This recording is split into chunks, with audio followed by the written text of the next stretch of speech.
got friends, only wanna talk business. I got expensive, cause winning's expensive. I got expensive, cause winning's expensive. I've been reading all the war, and I've been shutting down the stars. And welcome back to FreightWaves Live at Home. It's Put That Coffee Down time. It's the Freight Sales Show for closers. My name's Kevin Hill here with Richie Daigle. Yeah, and we have a fun show for you today. We have a couple great interviews. Scott Barghaan from Salesforce and Mustafa Azizi from Zuum Transportation will be joining us in just a few minutes. But it's been a great 2 days, or a day and a morning so far. Great fireside chat to start off the day with our very own George Abernathy and Derek Leathers, the chairman now and CEO of Werner. Great conversation to start the day off. What better way to start off a Wednesday, right? I know, it was Thursday. Richie. It is Thursday. It is, yeah. Yeah, there you go. We're off to a good start. Now you gotta get some more coffee. I know, and thank you again to Salesforce for sponsoring Put That Coffee Down during FreightWaves Live at Home. And talking about Salesforce, it's the world's #1 customer relationship management platform. We help your marketing, sales, commerce, service, and IT teams work as one from anywhere, so you can keep your customers very happy. With Customer 360, your employees can focus on what's important right now, stabilizing your business, reopening, and getting back to delivering exceptional customer experiences. That's what it's all about. It is. It really is what it's all about. We were talking with Scott just before we went live. He'll be joining us here in a couple of minutes. But we talked about Final Mile and being at home and buying stuff and cardboard footprints that we all have. You know, Richie just had to get another recycling bin from the city of Chattanooga. Guilty. Yeah, totally guilty. And part of that might be because we welcomed a little one into the world, and when you bring a baby into the world, you have to buy things for that. But we're certainly buying other things too, and I think that's the trend that we've been seeing. I don't think I'm alone in being at home and buying stuff off the internet. I don't think I'm the only one. I don't think you are, because I am guilty of that as well. But speaking of buying things off the internet, getting things delivered at home, it's time to give away something else on the show. Let's do it. Another Traeger grill. We gave away a Traeger grill at the beginning of the show yesterday. We're going to do it again. We're going to give away a Sonos Home Entertainment Center at the end of the show. So drum roll here. Here it is. I have no rhythm. Premier National Transport, Gabriel Scott, the business development manager there. Gabriel wins a Traeger grill. Awesome. Yeah, I know. Very exciting. Good Very food exciting. on the way. Yes. So let's talk about buying things at home. We talked about, things that you buy get shipped. They get put on the boat if it's from overseas, right?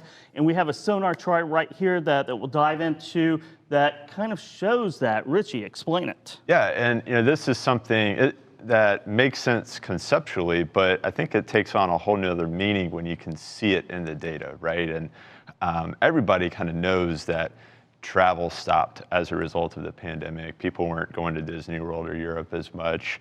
People weren't going to sporting games and going out and spending money in those areas. But people were still spending their money. They're just spending it on stuff online, right? So we can kind of understand that conceptually, but here we can see it play out in the data. And what we see in the blue line is personal consumption expenditures on durable goods. In other words, stuff being bought, right? Mm-hmm. People buying stuff. And you can see that historically, there's been a slight increase year over year, very steady, predictable line up until the pandemic. And then we see this sort of tsunami effect where there's this big dip and then it's followed by a tidal wave. And we're essentially looking at 4 or 5 years of growth in personal consumption expenditures condensed into a year, right? And then the green line, what we're looking at is import volumes coming into the US. And so you can see how, again, since the onset of the pandemic, as people are buying more things, it's resulting in import volumes going up. Those things have to get into the country, and a lot of that stuff is being imported. And that has ramifications and downstream effects into truckload, into intermodal, into available capacity and so forth. And so yeah, it's a whole nother gravity when you can see it in the data. It really is, and what's really interesting too is that blue line, the durable goods, that's huge growth. It condensed in a massive growth, condensed in a very short window of time. And I think we ran the numbers. We had a similar chart on a couple weeks ago on our episode, and it was like 25% growth or 20% growth. It was something massive packed into about 5 months. Yeah, it was essentially what would normally take place in a 4 or 5 year time span, just got slammed into 12 months or less. Yeah. So let's talk about these trends and also trends from working at home and activity on Salesforce with Scott Barghaan. He's the Area Vice President for Travel, Transportation, and Hospitality at Salesforce. Welcome to the show, Scott. Thank you, guys. Kevin, Richie, pleasure to be with you this morning. Pleasure having you here, Scott. Why don't we start off with a brief introduction of yourself and what you do for Salesforce? Sure. So as you noted, my name is Scott Barghaan. I'm a vice president here at Salesforce, and I'm responsible for our travel, transportation, and hospitality business here in the United States. And it's my pleasure to represent our #1 platform for maintaining and managing fantastic relationships on behalf of so many great customers across transportation and logistics. Fantastic, fantastic. So let's start off with Customer 360. Can you explain Customer 360 to our audience out there? Sure. So what we do on behalf of so many of our customers is we give them a unified platform by which they can help introduce themselves to new customers, track and manage those relationships through to revenue growth, whether that be from leads to opportunities to contracts to contract management, all the way through to how that connects with all of the great service channels that they aim to present to our customers to help them through the delivery of their service, all the way through to the operational back office side of being able to compare shipments against actuals and bring that all the way back to making sure that they're delivering and delighting every one of their customers across every touch point. And we do that all on one unified platform that we call Customer 360. Go ahead. Yeah, that's awesome. And, you know, since the onset of the pandemic, there's been a lot of shifting in how people are working. You know, there's been this huge movement to work from home. And then those people that are remaining in the office, those conditions are also changing. What have you noticed in how users are utilizing the tools and solutions in Salesforce? Are there certain things that are being used less and other tools and solutions that are being used more? What kind of shifts in the usage have you noticed? Well, first and foremost, Richie, you couldn't be more right. There are so many different trends that we've seen as we've changed the modality of how and where people use our platform. First and foremost, we've seen an explosion of usage, which obviously is great because that means customers are getting great value out of continuing to really reap the benefits of managing the details and personalizing their engagements. One of the biggest things we've seen is that, especially for those like myself who've got my 6-year-old and 12-year-old here at home learning from home, that there's been this change of productivity. You and I were talking before the show started. There's been some interesting studies about productivity and how we're now jammed with all of these meetings back to back, which in some cases doesn't allow us the time to prep. And also doesn't give us some of the time for that interrupted moment of uninterrupted thinking time to research and get coaching. And so a lot of what we've seen customers come to us with is one, hey, I've got these different modalities and people aren't able to look over the cube and ask a question. So how can you help tie us together? How can you give us messaging channels so I can get to the person to ask that perhaps offhanded question? In some cases, we're seeing changes in labor levels. So which means we've got to introduce different types of automation. We've seen a lot of people asking about things like chatbots, simply because there's not enough people to pick up the phone right now because there's such an explosion, to our respective cardboard footprints. People have more questions than they ever did. And as a result, I don't have enough staff for that. So I've got to automate certain things like self-service or chatbots. And then lastly, we've seen a lot of people asking questions about coaching. So if I'm not there to listen over the cube to a particular customer service call, how do I give my associate really great feedback on, hey, you did that really well, or hey, here's an opportunity to bring in perhaps another service that we offer. And so we've been talking a lot and innovating here at Salesforce on how do we use the digital tools we have to automate as well as provide better coaching, because it's just different than what we were doing when we were all in the office together. It is. It's much different. It takes a lot of time to get used to. I've basically been in the office since the pandemic, but everyone else has gone home. And there's a lot of video meetings, so there's a lot of that going on. And we were talking about cardboard footprints and final mile before we jumped on the show here. What are you seeing on your customers that are in the e-commerce business or in the final mile? How is that trending? How are they using tools to become more productive? Yeah, so first and foremost, as you all spoke about some stats, I pulled some of my own as you all were introing. We saw a 50% jump. I mean, Richie, you talked about it, like in 5 months, we collapsed so many years of growth. A 50% jump to $1.1 trillion of holiday spending over the end of last year, which is enormous, which is putting just such a tremendous pressure clearly on so many of our customers across the supply chain to be able to keep up, whether it is, getting things from the port onto respective intermodal. How do we then get it all the way through the last mile? What is putting pressure on is that we've got now more of an interested shop from home. And so that often means that all of these digital channels have to step up.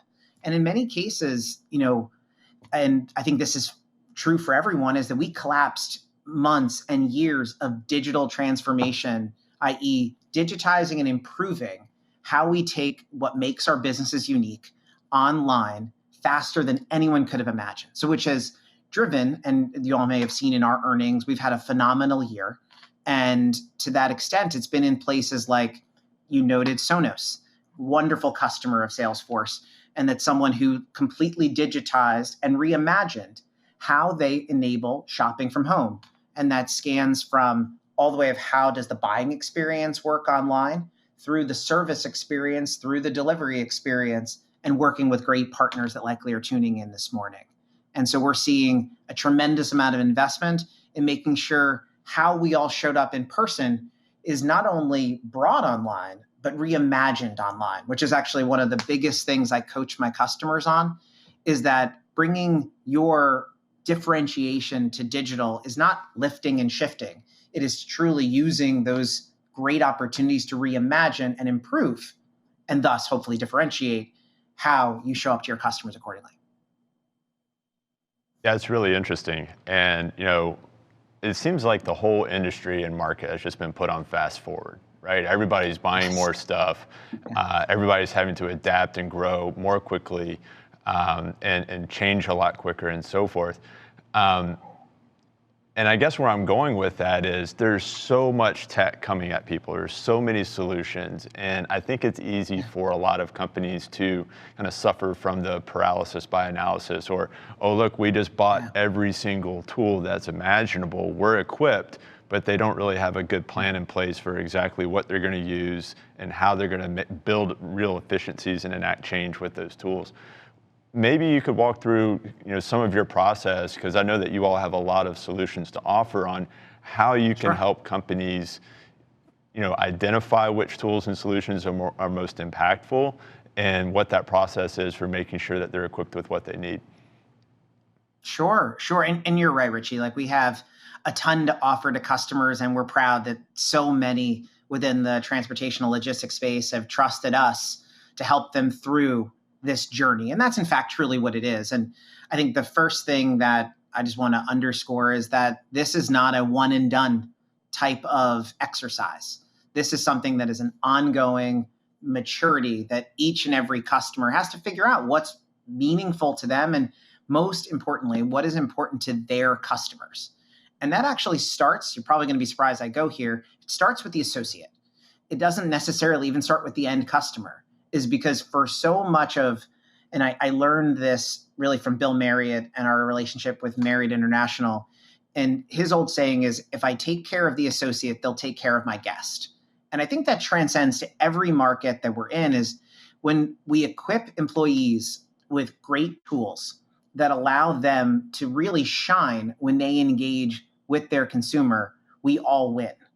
Now, that starts again by understanding where our employees are. What are the actual steps? And I do this a lot. We do, journey mapping. Like, what is exactly the thing that you or your associates or teams do to support a customer in key situations, so that we understand where are those pressure points? Where are things that often the best ideas come from our associates, because they're the ones on the front lines making the magic happen. Whether that is, how do I go into a contract meeting and really know where this customer has been? What shipments have I actually done before I go renegotiate? And then could be also on the service side, could be equally on the delivery and operation side. How do I use the data, listen to the data to tell me, as well as, what do these individuals see? And so we walk through that process very intently from a very human-centered way. Then beyond that, it's what is going to serve for us to make sure that we're consistent. Not sure if you've all ever read any of the books by Matt Dixon. Matt's the author of The Challenger Sale. He also wrote a great book called The Effortless Experience. And one of the premises of Matt's book is that customers actually, and this may surprise you, are by and large not looking for that moonshot moment. They're not expecting, proverbially, the Publishers Clearinghouse check to show up one day. They are, at the same time, they just want you to be consistent. They want to know that the easy things can get done. And so that's the next place we start, is how do we make sure that you're phenomenal at the basics? How do I make it easy to get my information? How do I make sure the person I talk to knows who I am and knows what I've done with you, or what kind of customer I am? Or similarly, did that company listen when I told them to do or not do something? And then last but not least, we coach them through differentiation.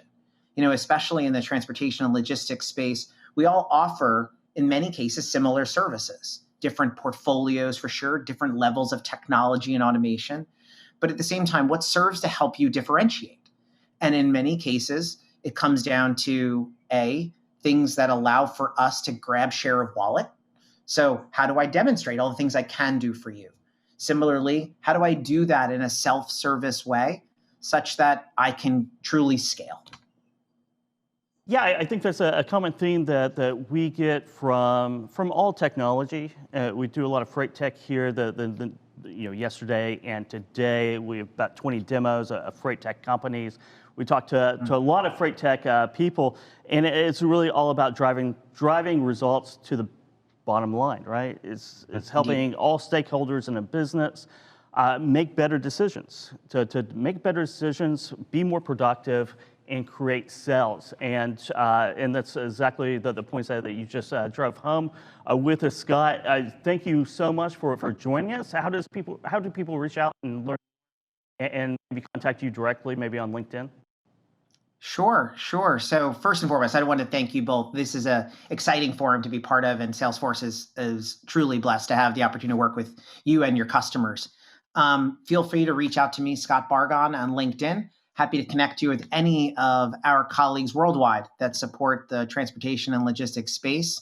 And with that, again, thank you for the opportunity, guys. Thank you. Thanks, Thank Scott. you very much, Scott. Been a pleasure. Has been a pleasure. Good conversation. Good conversation. Great guy.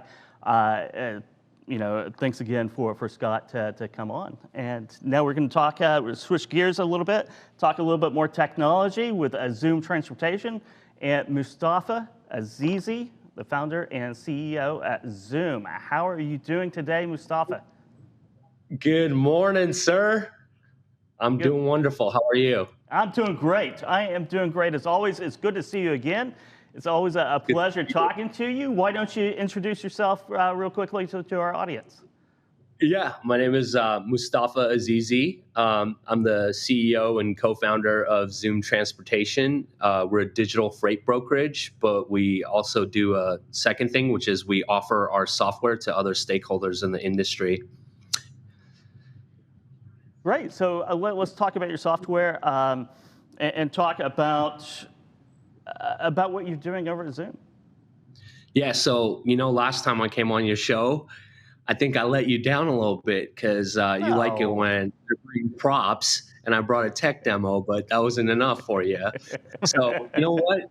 I'm going to do it. I'm going to make up for it today. So a lot of people, when we run into them, they look at our technology and versus our funding, and they're like, how did you guys do that? That's like the cleanest platform I've seen. And then, so today I wanted to show you when we write those millions of lines of code and you get what you see at the end in terms of a platform, how we do that. So I brought the machine that we write the code on, and I'm going to share it here with you. Here's your baby right here. This is the secret to all our technology. So what are we looking at there, Mustafa? I have a very small monitor here, and is that a 1929 Royal typewriter, bro? Yeah, I was thinking it was, but it's like, oh, it can't be. Is that a Corona? Did you say, or a? Whose job is it to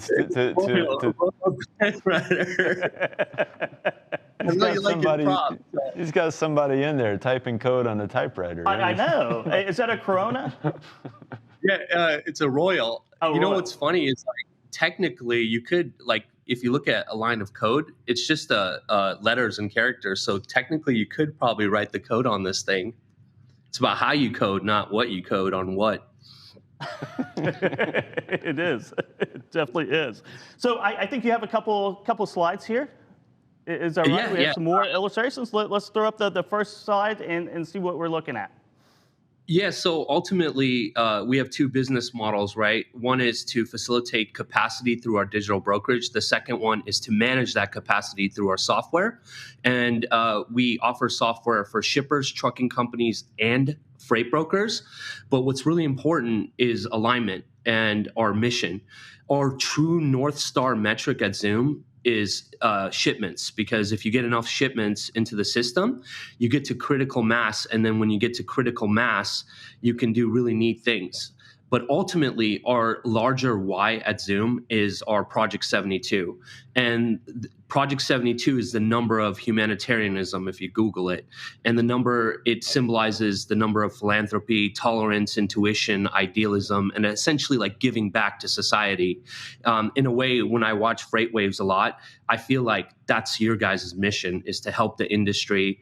And I know Craig family came from the trucking background, so he wants to give back as a legacy. And that's ultimately our thing when we go help customers and try to align our future employees. Yeah, so those are what you saw in front of you are 6 pillars. Our main one is defragmentation, but lately we've been really focused on the Heal the Ozone program as well. And actually, one thing I did want to tap on, I think while we talk about like this revolution in technology, the most important thing in our industry is acquiring and retaining talent. That is the secret that makes any company move forward. So it's really important to make sure that our future employees don't only fall in love with the technology, but it also helps them with work-life balance, and they don't feel like they're a broker or a shipper in the rat race forever. Yeah, that's very important. It really is. Project 72 has great insights, especially on the humanitarian and carbon ozone side of it. Let's talk. You mentioned critical mass a while ago. Can you explain that a little bit more? Because I mean, you have to have the volume of data, volume of shipments to hit that critical mass, and how important that is. Yeah, we hit on it a little bit last time when we were talking, but essentially, if you want to reduce your carbon footprint, or you want to lower your freight expenses, or you want to keep a trucking company dedicated to your facilities as a manufacturer, or you want to keep your employees happy, you got to have a certain number of loads in the system and a point of critical mass. Our larger thesis ultimately is if we get enough traction and we get enough loads in the system, then everything will kind of click in place. But the problem is, even if you look at the largest brokerage or logistics company or manufacturer, they can not get critical mass to have the front haul and the back haul for all the trucking companies to keep them moving. So that's why we came up with our second business model, which is our software. And by doing that, we can actually get multiple stakeholders that are competitors on the same platform working towards one common goal. Yeah, so that makes perfect sense. You have that crowd. I think it's the holy grail, maybe, of trucking. Really, is having enough data to be able to match that front or that head haul and back haul, right? And to utilize assets to price efficiently. It is really tough to do because of the fragmentation. You're talking about defragmentation, and that's what what it'll take is consolidation of all those routes, all of that data, which is a huge task. Mustafa, I guess my question would be, how are you doing with that? It's hard because number one, you have to convince a lot of manufacturers and competitors to work towards one common goal, and it's not in their nature to do that. But a lot of people in the industry see the value in that. Half the people are going to be like, no, we're going to build a company by ourselves and get our own critical mass. But we're more of an open source company where we believe in the law of synergy, where 1 + 1 = 3. One way that we've been really able to do it is through our software, given that we share our most secret prized value thing, which is our software, with our competitors. A lot of, like you could see here, this is a version of Zuum white labeled to another company. So essentially, it's really important to white label it for them, because when you roll out a software in an organization, a lot of the employees already don't want to use it because it's something new. But when it's their company branding, then they feel a little bit more attached to it, and it helps us walk towards that plight. More importantly, I'm talking to some of the largest logistics companies, not only in the US, but in the world, and they're pushing me to build a consortium outside of Zuum where the brokers can all be stakeholders and own this platform and work together towards that continuous movement. A good analogy of our software, the other day I was thinking about it, imagine if Lyft went to all the yellow cab companies, right, and said, hey, man, you know those other rideshare platforms that try to fragment our industry? I'm actually not doing that. I'm going to share my software with you, white label it to yellow cab, and then if you need rides or I need rides, we can play in each other's marketplace. That's a good analogy. That is a really good analogy. Thank you so much for your time today, Mustafa. Always a pleasure to see you. We'll have you back on another episode of Put That Coffee Down soon. Thank you. Hey, thanks a lot. You guys are doing great things. You too. You're doing great things too. So, Good stuff. Yeah, good stuff. You know, who thought that all of this code was produced on a Royal typewriter? I know. Well, I love the thought of organizing around common goals where everybody's winning, right? And I think that's achievable, but difficult. And so good to see that he's moving in that direction. It definitely is. Let's give away a Sonos Home Entertainment Center. Let's do it. A Salesforce customer. Let's do it. Yes, let's do it. So here we go. It is Jeff Ostrom, account executive at LoadSmart. Congratulations. Congratulations. Things will be a little clearer. Yeah. Jim Nicholson from LoadSmart is doing a chat here in a couple sessions with our very own Zach Strickland. So that'll be good. Yeah, that'll be good. So congratulations, Jeff Ostrom, on winning a Sonos home entertainment system. Having one of those makes you not even want to leave the house. Yeah, I would agree with that. It's right? one of a few things that will keep you home. Yeah. So once again, this is Put That Coffee Down. It's a freight sales show. We do this live every Tuesday at 12 p.m. Eastern Time. You can catch it on tv.freightwaves.com. You can also catch it live streamed on LinkedIn, and you can download the audio on podcasts, Freightcast or Put That Coffee Down. We have 2 channels for that. Freightcast gives you the entire library, all Dooner stuff, all Vincent stuff, Strickland, Anthony Smith. It gives you all that, plus these live segments right here. And next Tuesday, it's Justin Oglesby from Convergently. We're going to be talking about setting appointments. So catch us next Tuesday at 12 p.m. I got friends only wanna talk business. I got expensive, cause winning's expensive. I got expensive, cause winning's expensive. I've been reading all the work, and I've been shutting down the stars.